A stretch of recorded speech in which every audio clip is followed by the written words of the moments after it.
Well, welcome to you if you're at home. We're coming to you live from the Beef TV broadcast box here in the Sydney Royal Easter Show. If you're not here and you are at home, what are you doing? Why are you not here? For all of you sitting here in the grandstand, welcome to the Grand Parade. Well, Tim Dreverman will be your host today, bringing you all of the action here on the big screen and elsewhere around the world. Stuart Davies, Councillor Stuart Davies, proud representative of the beef cattle section. Have we shown him how to work his, that one? There we go. Douglas, He can figure it out. Dreverman, thank you so much for having me again. Can't Was believe this third, fourth, fifth year? Yeah, it could be fifth.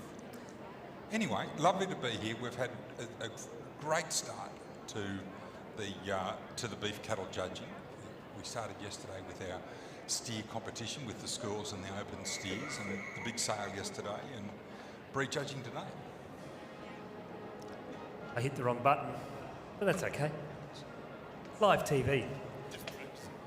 Ladies and gentlemen, we welcome the ringmaster, Mr. James Angus, to officially commence the first Grand Parade for 2024, and he is riding the lovely Ice, I believe. He is. It's a lovely horse, part of the Greencoats. You see our Greencoats out here now, and owned by Scott Jones Ryan. This is Blue Ice, a magnificent Australian stock horse. Our ringmaster, who is leading out our Greencoats now, has a very important role at the Sydney Royal Easter Show. So normally, the president of the Royal Agricultural Society will receive the official salute to signify the commencement.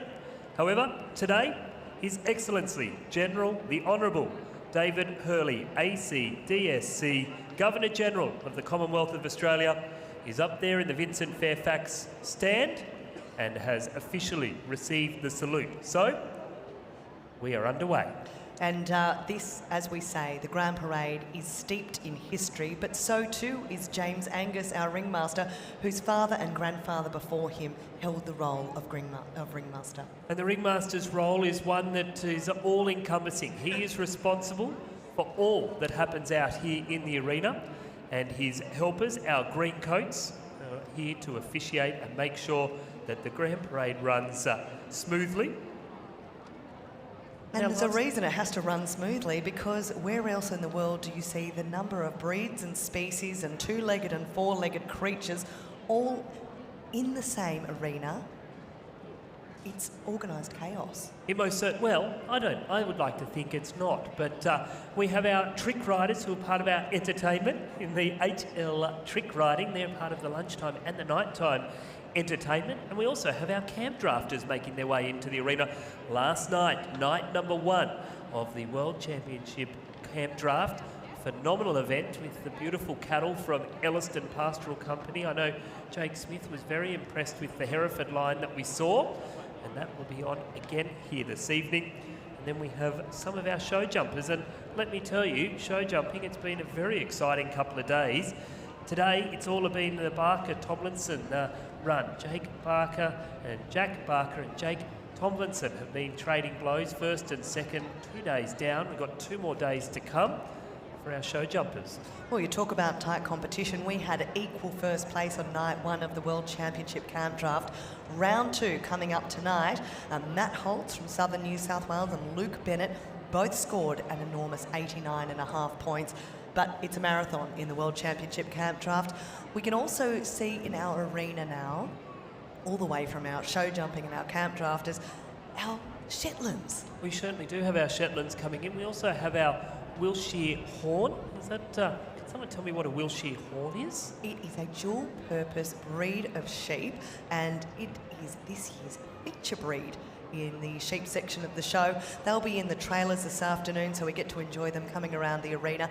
But they're a really interesting traditional English breed of sheep dating back to the 1700s, and they are capable of so much. As I said, they're dual purpose, so they're not only wonderful for putting into our suits and our jumpers and our socks, they are delicious at dinner time. We talk about feature breeds. Interesting, Councillor Stuart Davies. We don't have a feature breed in cattle this year, so every breed's a feature. But we can start to see our beef cattle making their way out into the arena now. And still early days in the judging. But, early days, Tim, yes. We really got underway this morning with our beef breed judging. You can see coming out, as they come out onto the main arena, the cattle going left, you've got the Limousin breed coming through. Nice variety of different colours, the browns and the blacks featured there. You've got the Angus coming away, heading over towards the Vincent Fairfax stand, and followed by the belted Galloways. A lot of kids love the belties, they're so cute. And do you know how you know they're belted Galloways? They're wearing a belt. Funny that. It's funny how you get names for different things, isn't it? Absolutely. Gee, we're original in that. Look at that belt on the big screen. I know, it's a big belt too. Jake, what do you know about the pigs? What pigs have we got here this year? A male pig's called a boar, a female's called a sow, and a young pig's called a piglet. And pigs are farmed for their meat, which can become many items such as pork, bacon, because you must start your day with bacon and eggs. I don't think there's any other way to start the day, is there? Definitely not. Do you know the vehicle that the pigs are being transported on today? It's the Belgenny cart, Stu Davies. You know all about that vehicle. The Belgenny cart from Belgenny Farm in Camden. Pretty significant farm. Pretty significant farm, the home of Australian agriculture, where John and Elizabeth MacArthur farmed. The first sheep in Australia, the first cattle introduced to that property, just southwest of Sydney. Extraordinary history. Whoop, we've just got... So all we'll just ask, ladies and gentlemen, is throughout the Grand Parade we'll have no cheering. It's the one time we ask you not to clap, and in a situation where we do have a Limousin, is that right? Correct. Well, Tim, excellent. 10 out of 10 to you. So while we have a situation like this, we'll just sit quiet. Thank you to our handlers there. But it's the one time of the show that we ask no one to applaud, which seems really interesting, but it's also part of the protocol. You can imagine it's like a clap of thunder going off. So sit on your hands for the oohs and ahs, appreciate and take in what is the Grand Parade. But we have wood choppers making their way in, and just near the wood choppers, Lindsay Douglas, we have our alpacas. Alpacas have absolutely risen in a stratospheric way in popularity at this show, and the history is quite interesting. The initial alpacas that arrived in Australia were actually smuggled out of Chile, and they were grazing on what is now the Domain, where so many concerts are held right in the CBD of Sydney. These days they are absolutely farmed. They make fantastic livestock for smaller acreage, but they're a wonderful way for students to become involved in agriculture too, because they are excellent, as you can see on the big screen now. They're wonderful to handle, really good to lead, though I can tell you as someone who owns 2 alpacas, as they protect sheep brilliantly on a property, if they don't feel like walking with you, they just sit down. They don't want to. And there's nothing you can do about it. We've got our Jack Russells, our Shetland ponies, we've got Clydesdales coming into the arena. Hey, Lindsay Douglas, or Jake, I think, my eyes aren't quite as good, but there are some wonderfully attired young men and women making their way in on the far side of the arena in the 2 vehicles, or 3 vehicles there. I think we've got our young women. Absolutely.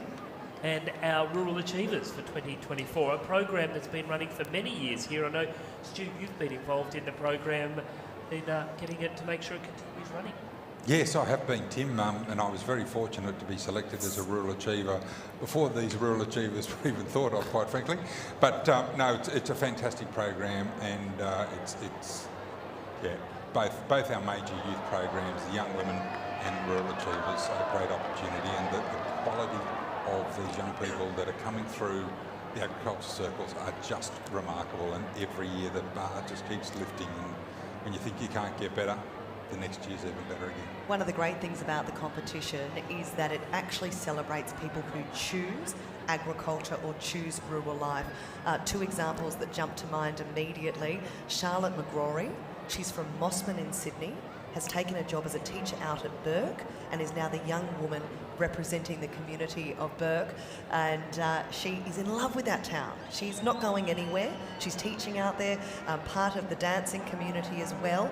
And the young lady from our Rural Achiever program who's living now in Armidale, she's from Turramurra, learned about agriculture through her high school, said, I want to be part of this, now lives in Armidale and is one of our Rural Ambassador finalists. And I think that's a wonderful part of agriculture, and as it blossoms, the opportunities through education are so vast. And to see, a young lady from Mossman now in Burke embracing that country town, and as well as a young lady from the upper North Shore of Sydney. it's just fabulous, and it just goes to prove that if you want a career in agriculture, and there's so many on offer, you don't have to, be brought up on a cattle station or a sheep station or something like that. You can do it from anywhere. Well, we're about to have a tradition here, which dates right back to when you were a young man, and the Box Brownie camera was the all the fame, Stu. We're going to blow a whistle, which will halt the Grand Parade. It's a chance to grab your camera out. The whistle sounds to halt the Grand Parade. Everyone will stop, gets to take a photo. That's how it didn't blur back in the day, Stu, and allows everyone to capture the moment. We've seen some of the archives of those photos up in various halls throughout the showground. Some of the photos that I've taken over the years, Tim, correct? I should have picked on you because I'm not much younger than you, actually. As time will tell. I'm now the old person.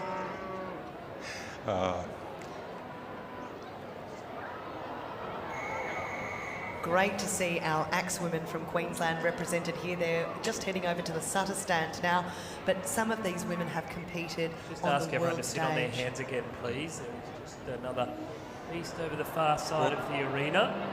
Just keep eyes out. The cattle getting out of the sheds and getting a little bit excited. So again, I know it's tempting to get excited, or to webinar, if I could just ask all of you here together with us and remain calm and quiet. You'll see our stock handlers. Boss Quiet Indica's work there, cattle. eh? Boss Indica's cattle. What's the history of the Boss Brahmins. They're from hotter climes. Okay. And you'll typically see them in the northern parts of Australia. They're tick resistant. They can walk long distances for food and As water. we're seeing. And yes, these ones haven't been judged yet, so they've been in their stalls for a couple of days and decided to stretch their legs. But I do tell you, I've got a great story. Yeah, I love a good story. Okay, so I was talking When to... that beast is caught, just stay quiet, please. That's a lovely Brahmin in front of us, isn't it? On the big screen. That is a lovely Brahmin. It is indeed. But getting back to my story, Yes, don't sorry. distract me because I'm getting old and I do forget easily. So I was talking to a young guy from Western Australia, Harris Thompson. So he and his father bought a team, I think they bought 15 head of Charolais beef cattle from south of Perth. 56 hours to get to Sydney. So they've traversed the country and almost got flooded. Almost couldn't make it, and then there was a break in the flooding across the highway, and he said, "Dad, come on, load up, let's go." And 56 hours later they arrived in Sydney, and you know what? All the effort was worth it, because amongst numerous other Grand Champion awards today, they've been awarded the best exhibit in the Charolais breed with their entry, Venturan Starstruck. So there's a good story for That you. is a testament to the value of a Sydney Royal Championship. People will travel across the Nullarbor in order to claim their prize.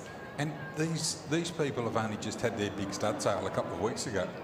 So then to have their team fully prepared, fed, ready to go and truck over the Nullarbor is remarkable. And you're right, that is a testament to the value of a Sydney Royal Broad Ribbon. And in all professions, but particularly in the cattle, the pedigree that then the value of that stock or that bloodline can go up off the back of a champion. Absolutely, absolutely. The commercial value, depending on the breed and the marketing, can be significant. We're talking, tens of thousands of dollars. It's unbelievable, isn't it? Yeah, it is. But everyone does it because they love it, but there is a real commercial aspect to it, regardless of whether it's horses, cattle, sheep, whatever. Lindsay, like everything, it's evolving. So as we just say, our domestic breeds, the Jack Russells, leave the arena. The show is always evolving in different competitions being added, and it was great when we could have the Jack Russells here today. Oh, it's always special to see our domestic section of the show displayed here in the arena. Wonderful to celebrate our canine exhibits. There's many of them that come and compete here. Do you know, I think we might even have record exhibits this year in the poultry section. Something like 2,700 different fowl exhibits are all housed in the one space here at Sydney Royal. Just extraordinary. As I walked past this morning, must have been feeding time. It was very noisy. Oh yes, it's noisy and it has quite a distinct odour. Well, it's interesting because that can be used for fertiliser often out of the chook yes. sheds. You know? Now, Tim, I wonder if I might just acknowledge some of our superstar exhibits in the horse section Please that are out do. in the I'd arena love you today. We're seeing our lovely Clydesdales make their way out of the ring, but we recently awarded our champion Shire Stallion or Colt, and that went the way of Southern Cross Apollo, exhibited by Rebecca Ferguson of Marulan. I can see our Australian stock horse best led gelding out there too, Mr. Russell Quirk's nomination of Netherway Top Class. The James Angus Memorial winner yesterday, very prestigious class. That went the way of Glenn and Kim Fraser. Their nomination, Tamarang Destiny's Symphony. And the beautiful Shetlands that have just exited too. We've been celebrating their champions all day today. Now, different exhibits have different ribbons and some even have rugs on them, and that actually is a significant prize, particularly in the equine world. Those rugs, those purple Kersey rugs, are sought after, and that you don't get a purple rug anywhere else. And often you'll go to someone's house and it's displayed on the wall, or it won't go on a horse too many times because it sits up there and is looked after. But the ribbons, red, white and blue, that's a champion. A purple is a best in class. You get some that have garlands, and then our normal straight coloured, so blue first, red second, white third, yellow fourth, green fifth, brown sixth, and a beige burgundy colour is seventh. Seventh. Just to throw it in. Do you know, originally it was actually red was first and blue was second when they first presented ribbons. That's And the they way used to New be- Zealand does They it. used to be silk. We don't have any records of the earliest ribbons ever given, but we do believe they were given at the first show. I think in the United Kingdom, It's the other way around. still Yeah. same way, red first, blue second. Yes. Well, you can see the lovely float of our future leaders here with the young women representing 15 different communities. The likes of Emily Rawson from Cooma. She coaches an equestrian team down there at... What a delightful young lady. She came with a Mars bar yesterday for me. There was bribery in Oh, that. that is good bribery. Sophie Heffernan from Candelo. She's from a tiny little town. She's involved in accounting, and she promises that she's an accountant with a personality in the rural sector. Great to see. We also had the joy of meeting Stephanie Hennings from Camden, Yes, a young lady who's involved with the dairy industry. Grew up in cattle, in beef cattle, moved across to dairy. Yeah, parents are very well-known Angus stud breeders. And yeah, I've known Steph, goodness me, literally all her life. Eliza Whiteley, she's an optometrist and a Santa Gertrudis breeder. There's an odd mix. Oh, yes. She sorts corneas by day and cattle by night, she tells me. And we've really enjoyed getting to know these ladies. Simone Ducker from Moorhope, she's an architect Really? based down at Sydney Uni. They're fantastic. They're enormously talented young ladies. And you'll see a lot of these young ladies and young men. They'll come to the city for their maybe tertiary education and further education, but more often than not, they'll take those skills back to, if not their hometown, back to the bush. Well, Alana Wade grew up in Sydney, chose Golgong as her home. As you would. She and her husband moved out there. Fantastic. Golgong's a great little town in the centre of New South Wales. Don't stop at Mudgee, keep going. That's right, the town on the $10 note. Yes, For us old people, we'd know used that. to be. It's Yeah, bumped that's off now. right. Eleanor Bowman, she's a corporate lawyer based in Singleton. Right. Brilliant young lady. See, look at these people. I mean, I think what I do and what I've done, and I'm a lot older and I feel quite ashamed that I've really wasted my life. I know it's a little. They're 23 and 4 years I know. old, and you know.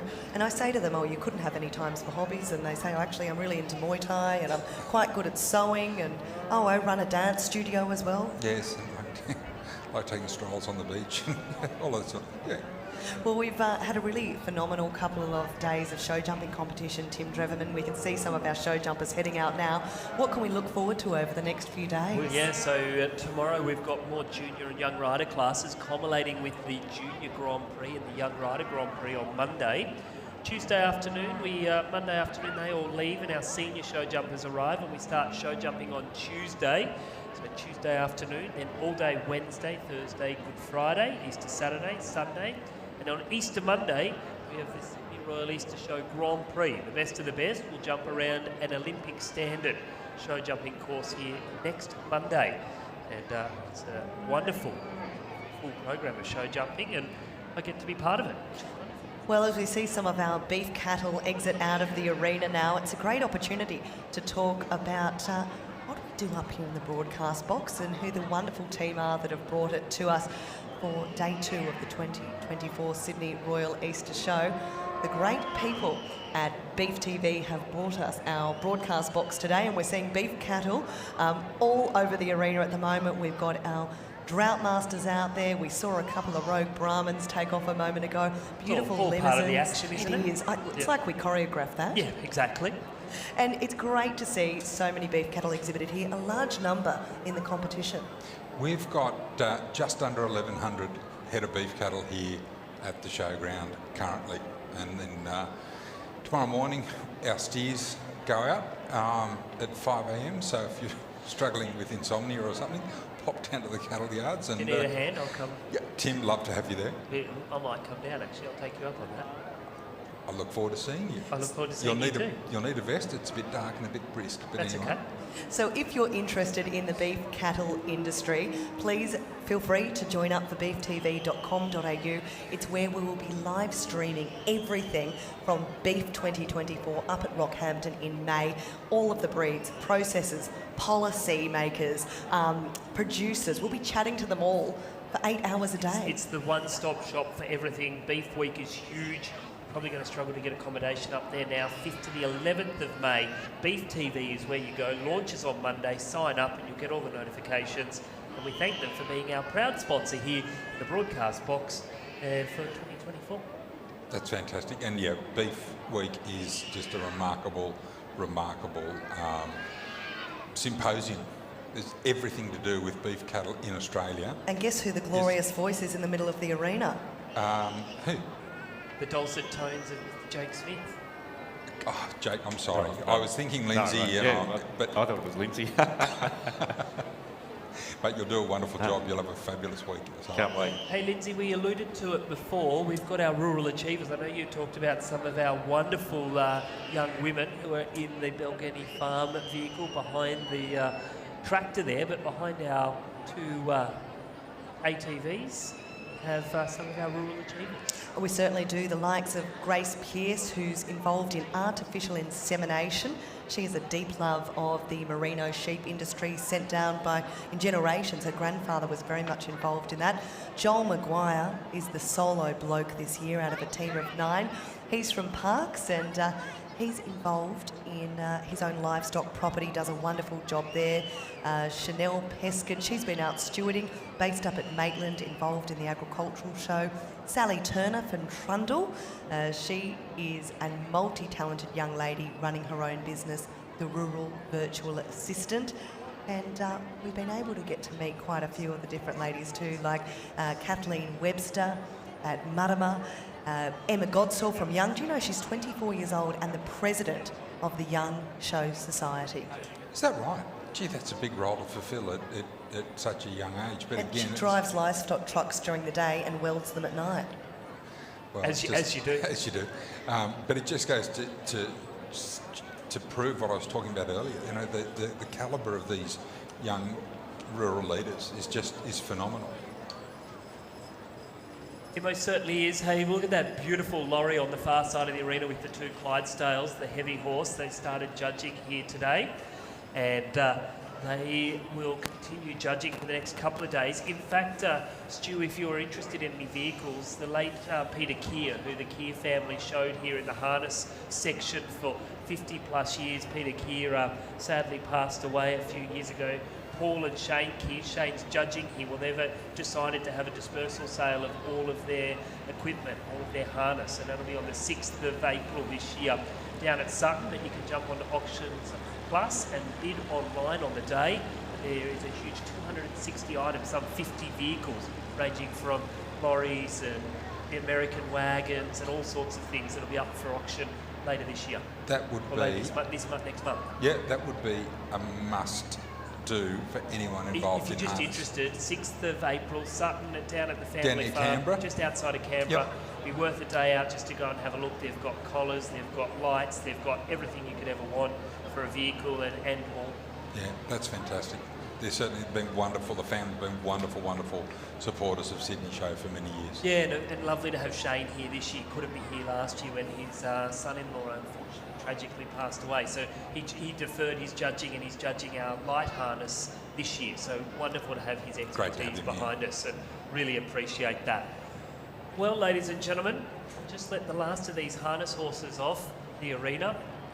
And what breed of horse are leading the harnesses that the Rural Achievers are in, Tim? There's a John Deere and a Kubota, actually. They call him Johnny and Cat. Well, the last of the horses is off. Ladies and gentlemen, thank you for bearing with us. I think we can give a big round of applause for our young women, for our Rural Achievers, and our green coats in the middle of the arena with our ringmaster, Mr. James Angus and Jake Smith. We have a wonderful lineup of green coats that come every year, and we appreciate their efforts. Yeah, we certainly do, Tim. They do an outstanding job. Well, you can see them there on the big screen. Hey, Sydney, I'm going to ask you one more time. Can you please give our ringmaster and our stewards, officials, councillors and all our volunteers a big round of applause for all of the effort they do. Not just the ones we see out in the arena, but Stuart, all volunteer. All volunteer, they give up their time and they give up so much passion and knowledge and come in each and every year. It's a true love for our volunteers. A lot of people will take time off work. As part of their annual holidays, they'll take a week or two in some cases just to be here at Sydney Show year in, year out. And we can't run the show without the wonderful and ongoing support of all the volunteers. We're so grateful for that. Well, to everyone who's watching at home, thank you so much for tuning in to our live stream. Keep an eye out on the RAS YouTube channel for all of the live stream action that come. But that concludes the Grand Parade, ladies and gentlemen. If you are here at the ground, don't go anywhere, because we have the Banjo Patterson Poetry Awards coming up. We have the official opening, and then following on from that, the first of the police musical ride. And then at 6 o'clock tonight, we will have the magnificent round 2 of the Tyrrell's Wine World Championship Camp Draft. Mr. Stuart Davies, thank you so much for coming up and being part of the Grand Parade for the first time in 2024. Thanks, Tim. Lovely to be here, and I think we'll catch up, if not before, on Monday for the next Grand Parade. Look forward to it. Ladies and gentlemen, we're going to take a short break. Lindsay Douglas is ducked down to the next of our presentations, and at 5 o'clock, in just not too far away, we will have the official opening of the Sydney Royal Easter Show 2024.